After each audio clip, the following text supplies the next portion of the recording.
So in this section, we're going to give a little bit more of a motivated reason for why the curl is measuring the rotation of a vector field.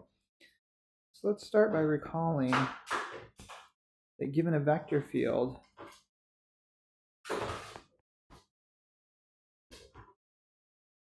say f and a curve c, a line integral f dot dr, this is the work. This is the work f does in moving a particle along the curve c, or whatever object. However, we're going to give a different definition. So like if the curve c is closed, we refer to the line integral over the closed curve as the circulation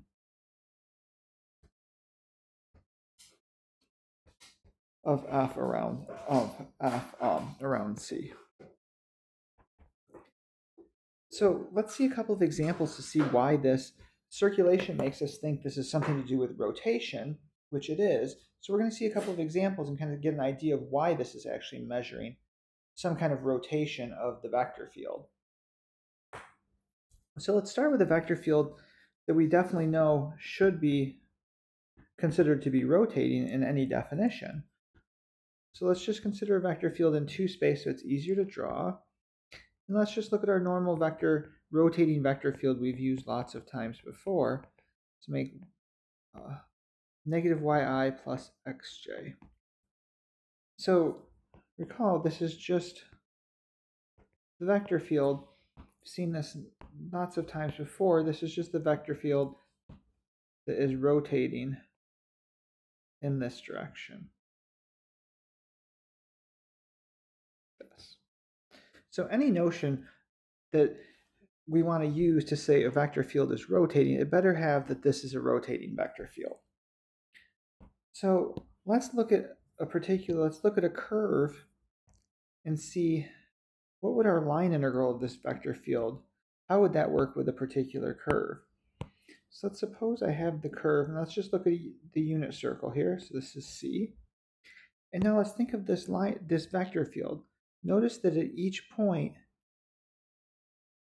it looks tangent to the curve. So this is my vector field F. And so if I'm thinking of this curve C as being given by r of t, then r prime of t and f are parallel.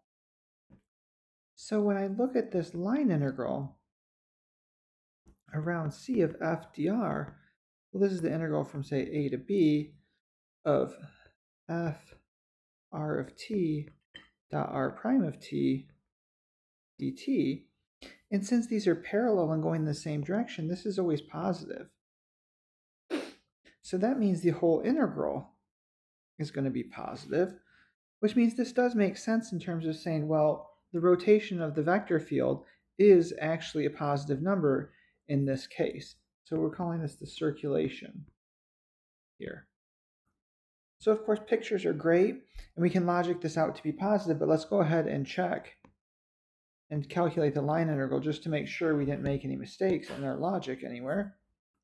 So this curve can be given by cosine ti plus sine tj for 0 less than or equal to t less than or equal to 2 pi. So r prime of t is then minus sine ti plus cosine tj. And my f of r of t, well, I'm going to put remember it's minus yi plus xj, so this is going to be minus sine ti plus cosine tj. So when we dot these, works out quite nicely. This is just sine squared t plus cosine squared t, which is 1. So that means my circulation, which we expect to be positive, is, well, if we do this integral, this is the integral from 0 to 2 pi, and we just calculated that dot product as 1. So this is just 2 pi. So it's positive, just like we expected it to be from the picture. And what we would hope it would be if this idea of circulation is going to really measure how a vector field rotates. So now let's think of another example where we feel like the vector field is not rotating, so we shouldn't get any circulation in that case. So let's use the same C. So unit circle again for that. But now let's take the vector field to just be xi. So in this case, if we remember what this looks like, as we get further along the x-axis, the vectors are going to get stronger, but they're always just pointing in the I or negative I direction. So it looks something like this.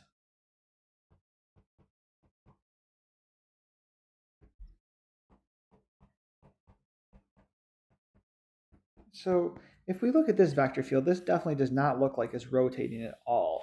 So we would expect the circulation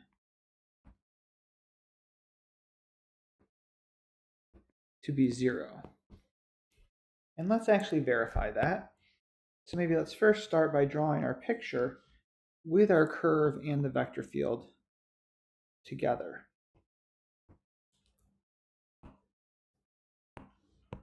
So let's draw our unit circle here. And then let's draw our vector field.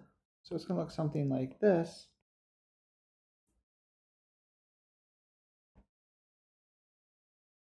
So it's not perpendicular to the tangent vectors everywhere. So we can't just immediately say, oh, well, it's definitely 0 because the dot product is 0. But we can say kind of whatever it gets from one direction, it's going to kind of cancel out in the other direction. So remember, our curve is oriented like this.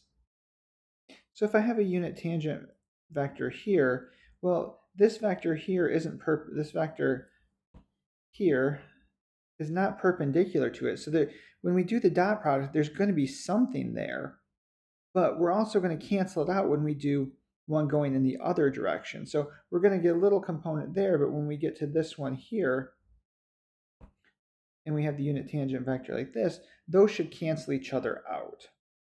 So we still should get 0 when we do this line integral. But also, I mean, just from the pink, it looks like it's not rotating. So we better get 0 for our circulation.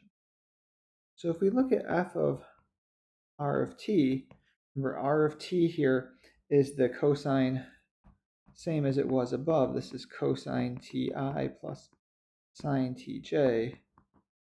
So unit circle again, same parameterization. So since my vector field is just xi, this is just cosine ti. And then again, we have r prime of t is minus sine ti plus cosine tj. So when I dot these together, this just gives me minus cosine t sine t. So then my circulation is the integral around this curve. And so this should be the integral from 0 to 2 pi. And then I have minus cosine t sine t dt. And so we know that the derivative of cosine is minus sine. So if I take u to be cosine t, du is minus sine t dt, and then my limits change from 0 to 2 pi, and then I plug those in for t, and I get 1 and 1. So this is the integral from 1 to 1 of u du, which is going to be 0. So we do actually get that the circulation is 0. So this does give us a good idea that this is actually measuring how the vector field rotates as it goes around. So we can use this notion of circulation to define curl.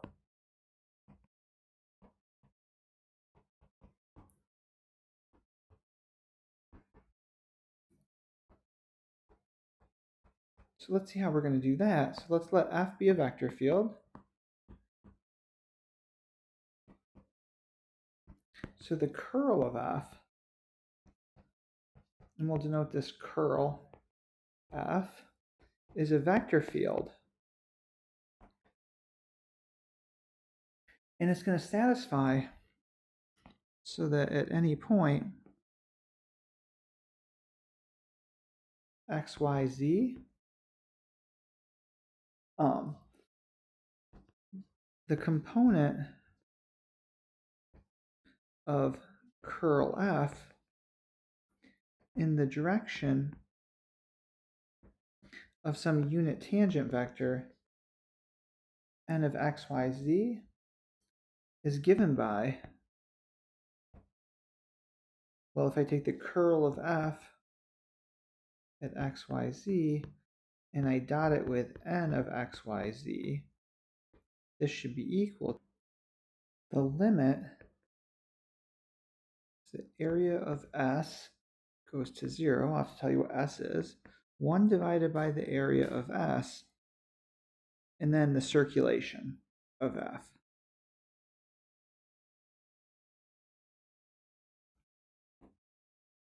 Where what are these things here? S is a small surface, so it's a little surface area that's perpendicular to the unit tangent vector. So note this is exactly the component of curl F in the direction of n hat. So just go ahead and write down what the projection would be of curl onto n, and you'll see this is it, the component of it in terms of n. So basically we know it's going to go in the direction of n hat, so take the coefficient of n hat, and that's the component, and that will be what this is. Should have said that before. So this is perpendicular to n hat of x, y, z, and c is the boundary of the surface.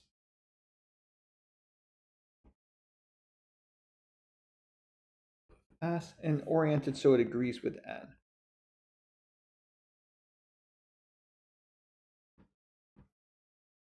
So if we're thinking of this in terms of a picture, we've got some point here, x, y, z. We have some normal vector n hat of x, y, z pointing in some direction, and then we take a surface that's perpendicular to that, so this is S, and then C is the boundary of S. And we're going to think of S as a very small surface here because its area is going to be going to 0. And so when we say area going to 0, we mean that basically think of this as like kind of a lasso around the point, and you're pulling it so as the S gets smaller, it's converging to just the point, not just like flattening out or something. Okay, so we're essentially taking circulations. If we're looking at this formula, we're taking these circulations, normalizing them by the area of S, and letting those get really, really small, so they're getting closer and closer to just the point x, y, z. And that's our curl. So we give it in terms of, it's a vector field that satisfies, that its components satisfy this for any n hat. Now, of course, this is pretty abstract because what does it mean for this to be for every n hat? Well, you don't want to have to check this for every n hat. So what we'd really like to do is give a formula in terms of Cartesian coordinates for this. So we want a formula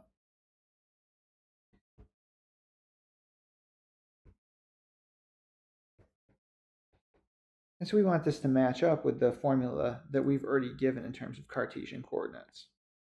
So let's see that we haven't introduced anything new. We've just introduced a new way of thinking about the curl so that we have a little bit better sense of it in terms of geometry and why it actually is measuring the rotation because of it being defined in terms of this circulation. So let's consider the following curve. So here we're going to start with working in just the xy plane. We have to get components for each component. So the normal vector here is k hat. So what we're going to calculate here is we're going to calculate the component in the direction of k hat. So when we write down curl of f, we're going to have something I plus something j plus something k, and this is what we're calculating right now.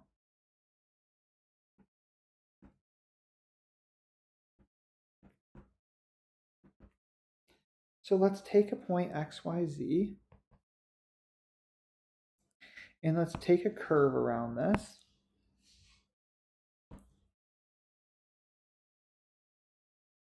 So this is my curve C, and we'll have it go like this. And we'll call this bottom part C1, C2, C3, and C4. And let's say each one of these is, say, 2 epsilon in length, where epsilon is some very small number. Okay. So let's look at C1 first. Let's consider C1.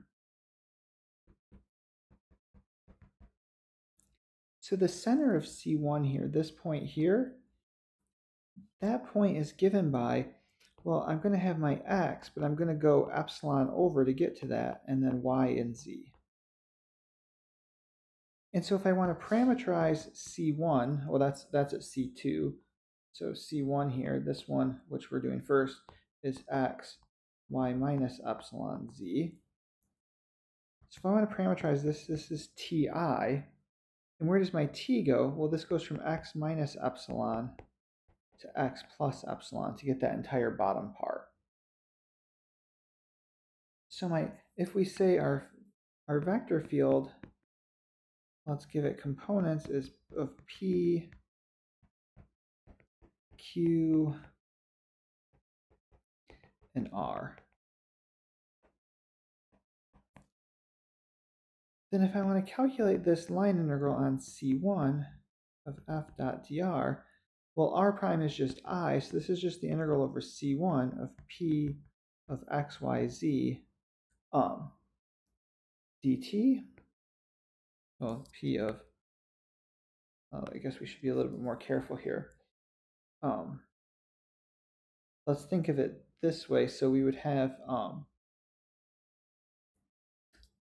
maybe rather than doing it this way, let's stop and let's think of it this way. So on C1, if epsilon is small, let's save ourselves a little calculation doing it this way, then p of x, y, z is approximately p of x plus epsilon. Maybe we should use a fixed point, x0, y0, z0 here, and x0, y0, z0 here. So we have fixed points. So let's say zeros here. We have that. So p of x, y, this is about epsilon. Sorry, we want on C1. So this is x0, y0 minus epsilon, z0. So it's about that on C1. So if I do this line integral on C1 of f dot dr, well, this is approximately the line integral from x0 minus epsilon to x0 plus epsilon, p of x0, y0 minus epsilon, z0 dt here, where this is just a constant in here now. So this is approximately equal to this, and this is just p of x0, y0 minus epsilon, z0, and then the length of this is 2 epsilon, which we're going to call that our delta x.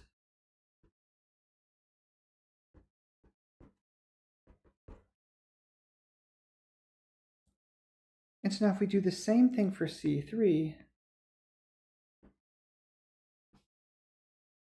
so remember C3 here is the top one. So in that case, we're going in the opposite direction. So same argument if we go over C3 of f dot dr. This is going to be approximately minus p of x0. Now it's y0 plus epsilon z0 delta x. So then if I take the whole c1 plus c3 of f dot dr, this is approximately p of x0, y0 minus epsilon z0 minus p of x0, y0 plus epsilon z0 delta x. And we can think of this part here. Let's rewrite this. Let's put a negative out front. So I have p of x0, y0 plus epsilon z0 minus p of x0, y0 minus epsilon z0 delta x. And this is approximately P of y, x0, y0, z0, delta y, delta x. And that follows just because P of y, x0, y0, z0 can be approximated by this difference quotient. As long as epsilon is very small,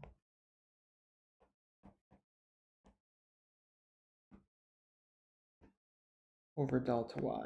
And then just bring the delta y to the other side. So in summary, if we look at the C1 and C3 of f dot dr, this is approximately negative py of x0, y0, z0, delta x, delta y.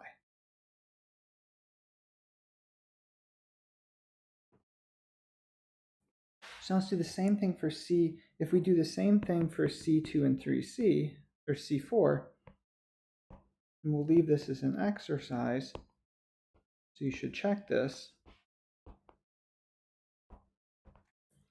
We're going to get the integral over C2 plus C4 of f dot dr. This is going to be approximately qx of x0, y0, z0, delta x, delta y.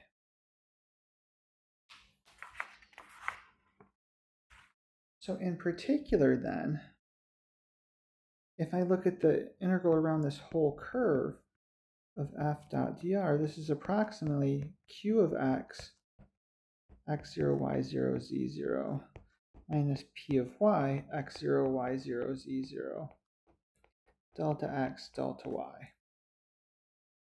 And now since k hat is the normal vector of this curve, we have that the curl of f of x0, y0, z0 dotted with k hat. So the k hat component of this is the limit as the area of S goes to 0, which is the same thing as delta x and delta y going to 0, of the circulation over area of S, and this is just delta x, delta y. So this just becomes the partial derivative of q with respect to x minus the partial derivative of p with respect to y. Okay, and then we can play the same game in the xz and the yz planes to get that the components of I hat, the component for I hat is ry of x0, y0, z0 minus q with respect to z of x0, y0, z0. And the j hat is p of z x0, y0, z0 minus r of x, x0, y0, z0. So putting all these things together, we get that the curl of f, if we want to write this in terms of rectangular coordinates, is exactly what we had before, where we take delta delta x, delta delta y, delta delta z of p, q, and r, which we then recover how we wrote before as just this vector field here. So that shows how we go from thinking of this in terms of the circulation and the geometry back to the formula that we just wrote down to start with for curl. And this gives a better idea of why we're actually measuring rotation.